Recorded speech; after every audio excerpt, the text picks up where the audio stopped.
Your Denver Broncos just got hit with a brutal setback and are facing a really unexpected challenge that, had we known this before the trade deadline, the Broncos would not have stood pat. Yet I'm still crazy optimistic about the rest of the season. We're making a very, very deep playoff run. My wife asked if she could schedule a trip for our family at the end of January. I said, no, we're not going then because the Broncos are going to still be playing in the playoffs. What's up with J.K. Dobbins? How long is he out for? What are our replacements? And why am I still totally bullish on the Broncos to beat the Chiefs on Sunday? That and way more in this video. If you're new to the channel, I'm a diehard Denver Broncos fan, and in 2 years, this is like one of the top 5 most bummed I've been doing this because I love me some J.K. Dobbins and feel horrible for him as a person. So he truly has kind of ingrained himself as Mr. Bronco, like him saying Bo Nix is a special, and just the way he dogged on the Chargers for us, and just the lifeblood he brings to this entire offense. It feels like he falls forward for 7 yards and he takes something that should be a loss of 3 and turns it into a gain of 4. And I've just loved J.K. Dobbins. I love that he's on pace to have 1,000 yards rushing this season for the first time since Phillip Lindsay. I love the whole J.K. Dobbins story. And unfortunately, that story has come to an end. So J.K. Dobbins was put on IR because of an illegal tackle that happened in that Raiders game. You saw him immediately come out and just rail against it on Twitter and was upset that it wasn't called and that we need to outlaw it. And still, the player who made that tackle wasn't even punished for it, even though everyone and their mom is saying that it was an illegal hip drop tackle. So because of that, the Broncos have put him on IR, and he's going to have surgery to repair a lisfranc injury. I called my brother as soon as I saw the news, and he's a doctor, and he's got this huge AI system where you can put stuff in and ask it questions. And he said that the earliest you return from even elite athletes, the earliest possible return to competition is a 20-week return. And even just looking at it at Google, if you have lisfranc surgery, you can't even put weight on it for the first 6 to 8 weeks. So he's going to be in a boot. Really, we're talking by the time the Super Bowl even rolls around, he may still even be in a walking boot. And so while there are some people out there still holding out hope that he could come back, Mike Kliss said his playoffs aren't necessarily decided, but if he indeed has lisfranc surgery, which is what some folks are saying, he's definitely going to be out the season, which is just a huge, huge setback. And something that's driving me nuts is seeing Chargers fans do victory laps on Twitter saying stuff like, this is why we signed Najee Harris, who's also now on IR, bro. So what are you even talking about? And then even Field Yates, like pointing out the fact that the 5 times in the past 6 seasons he's ended the season on IR and acting like this has anything to do with him being injury prone. It absolutely doesn't. Like, is there any player in the NFL who, if your foot is bent this way, does not end up on IR with this exact same injury? Like, this doesn't even look like this should belong to him, and yet it is. It was an illegal tackle, and there's no, we all saw how upset he was, and this was absolutely bogus. And my heart goes out to J.K. Dobbins because he was definitely on a contract year, and I think he would have gotten the bag from the Denver Broncos, or he may have like gotten the bag from any place he wanted to go, and now he's going to have a hard time even, right? Like, he's going to have pain in his foot for the first 6 months. You're talking April or May if you're lucky to have him running. So that just makes me totally bummed out for him as the person. And this isn't on him being injury prone. Get right, man, and please come back to the Denver Broncos because we absolutely love having you. So the reason I'm still like so bullish is I do feel like we have some real options in his stead. Okay. So first off is RJ Harvey is nasty too, you guys. And I think because Sean Payton knew that he had 2 great running backs, he kind of made RJ Harvey the Joker.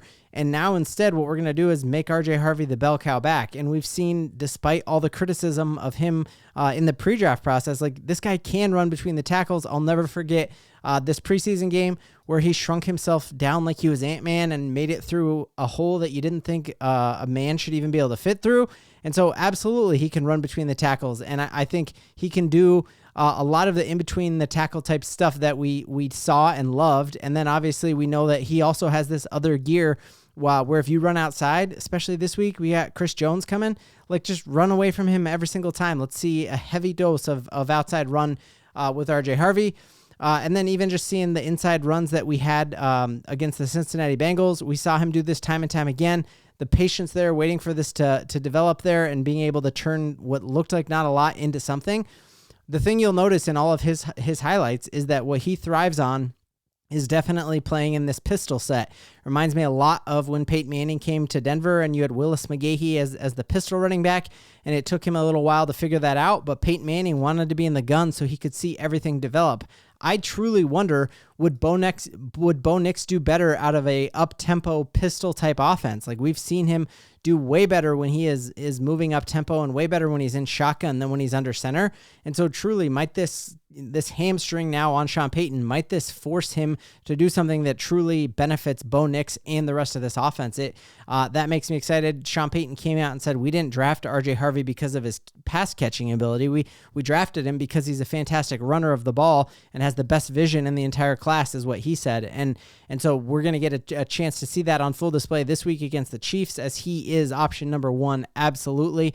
And again, here we see him again in pistol. This was that opening game, and all those people saying like he can't run inside. Well, he might not be able to run inside under center, but absolutely he can. This was that amazing 50-yard run, and Broncos hadn't had that many 10-yard runs all of last season. So I think the fact that RJ has been watching JK all year and learning from him, he came out yesterday and said that this is the highest his confidence has been this whole season.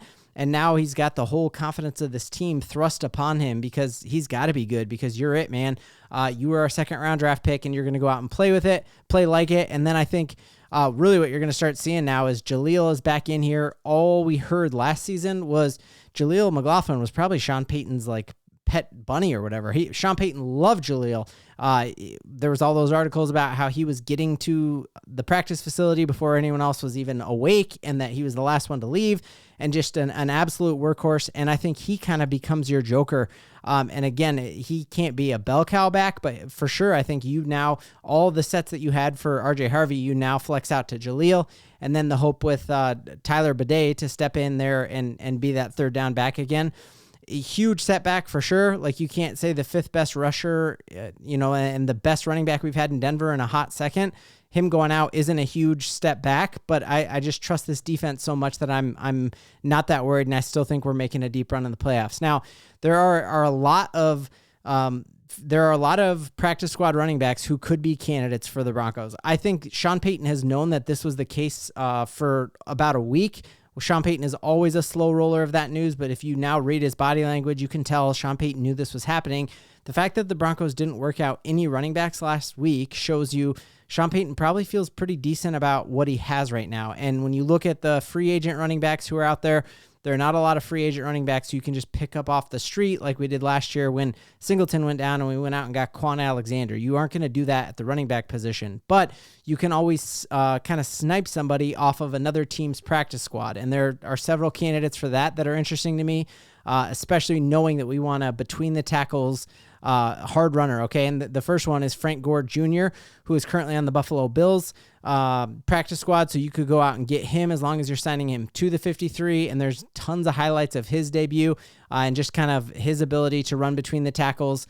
Obviously the pedigree of who his dad is and the type of runner his dad is, that could be an interesting one to go get. And again, you look at him in college and then here with the Bills in the preseason, and he's used to running at under center. The one that made me pretty excited was thinking about Donovan Edwards, who is now on the Commanders practice squad. I think he, for a hot second, was on the Jets, and now he's on the Commanders practice squad, and he was an incredible weapon with the University of Michigan, and I watch a lot of him in college. And so again, that he's played in huge games and national championships and has the potential here, and you could go out and get him again as long as you sign him to the 53-man roster.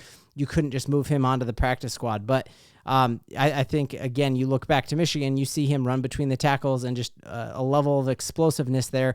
And then the big-time gamer that he is, I think that really is a huge point of emphasis, that he's played in big games, never had a fumbling problem, and you just saw him against some of the top talent in college football make a difference. So those are options. Now, reasons why you should still be bullish on this Broncos team is that while we are 8-2, we're at the top of the AFC, we're at the top of the NFL when it comes to records, and we're doing all of that right now as the Broncos are the second most leading team when it comes to dropped passes. That Bo Nix would have 6.5% more yardage if his receivers just didn't drop passes. And it just seems like a huge jump between here and even just like second place. It's like that's a huge jump. And I don't expect that to continue. I expect our Broncos receivers to continue to get better and to just catch the dang ball.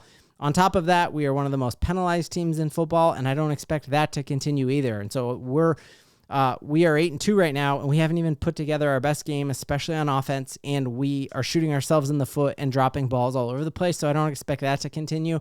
And when it comes to why are we going to beat the Kansas City Chiefs, I think it's because one of the Achilles heels for Patrick Mahomes is how bad he is when pressure is in his face. And Zach Sagers pointed out here perfectly that he is second to worst in the league when it comes to his completion percentage. When he is pressured, he only completes 40% of his passes. That is abysmal. We'd be running Bo Nix out of town if his completion percentage was 40 under pressure. His completion percentage over what they expect of him is 3.5% less than they expect of him, which is 24th in the league. He's almost last when it comes to his turnover-worthy plays when he's pressured, and then his passer rating is 23rd in the league when he's under pressure. And we just look at what these Bills did to him, and we have a way better defense than them. He was 3 of 16 when he was pressured against the Buffalo Bills, and we have a way better defense than the Buffalo Bills. So even without J.K. Dobbins, the Broncos are going to take care of business against the Kansas City Chiefs. We're going to be 9-2. We're going to figure that running back position out, guys, and we're making a deep run in the playoffs. J.K. Dobbins, you are our dog, man, and we still believe in you. I got to make this. There we go. Third time's a charm.